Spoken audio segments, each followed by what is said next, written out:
بسم اللہ الرحمن الرحیم۔ السلام علیکم محترم ناظرین۔ سلطان مراد ترکستان کا بادشاہ اور اسلامی دنیا کا حکمران تھا۔ عیسائیوں کی بڑی حکومتیں تھیں لیکن اس کے نام سے کانپتی تھیں۔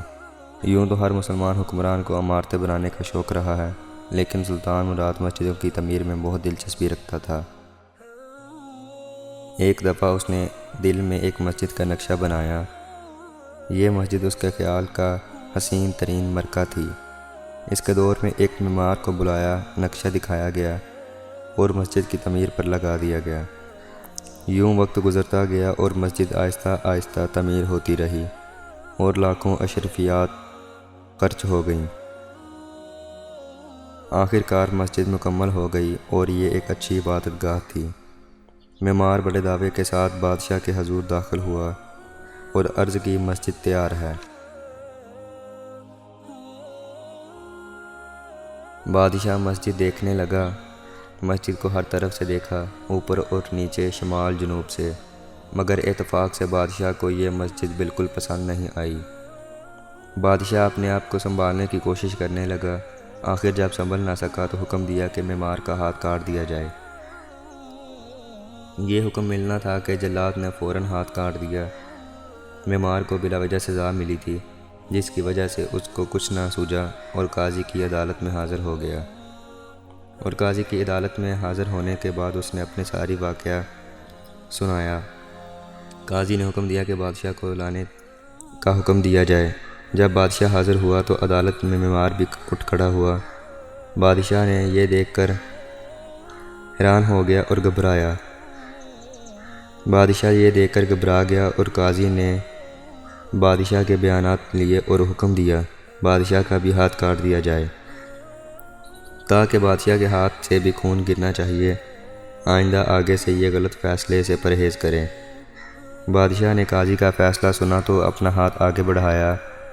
معمار نے دیکھا کہ اس کی چیخیں نکل گئیں اور کہا، میں نے انصاف پا لیا، انصاف پا لیا۔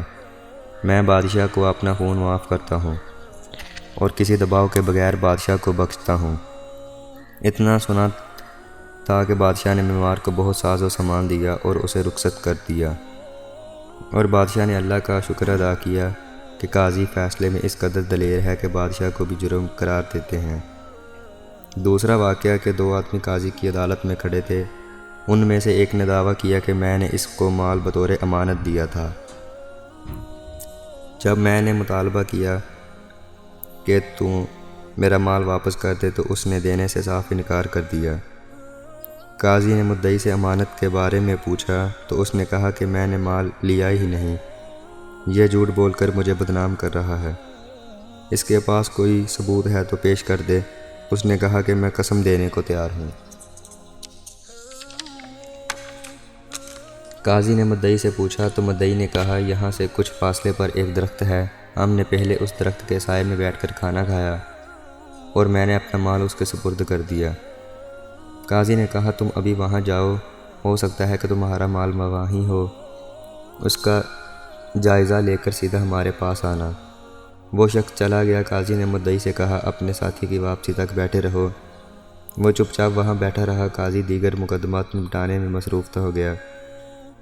قاضی سماعت کے دوران کبھی کبھی مدعی کی طرف دیکھتا رہا تاکہ اس کے چہرے کے تاثرات دیکھ سکے۔ وہ شخص بالکل آرام سے بیٹھا رہا اور دیکھتا رہا۔ قاضی یکدم سماعت کے دوران اس شخص کی طرف دیکھا اور پوچھا، آپ کا کیا خیال ہے؟ اور وہ جگہ پر پہنچ چکا ہوگا۔ تمہارا کیا خیال ہے؟ اس کا دعویٰ ہے اس نے اس جگہ مال تمہارے سپرد کیا تھا۔ اس نے بے خیالی سے جواب دیا کہ وہ جگہ وہاں سے بڑی دور ہے، ابھی وہ راستے میں جا رہا ہوگا۔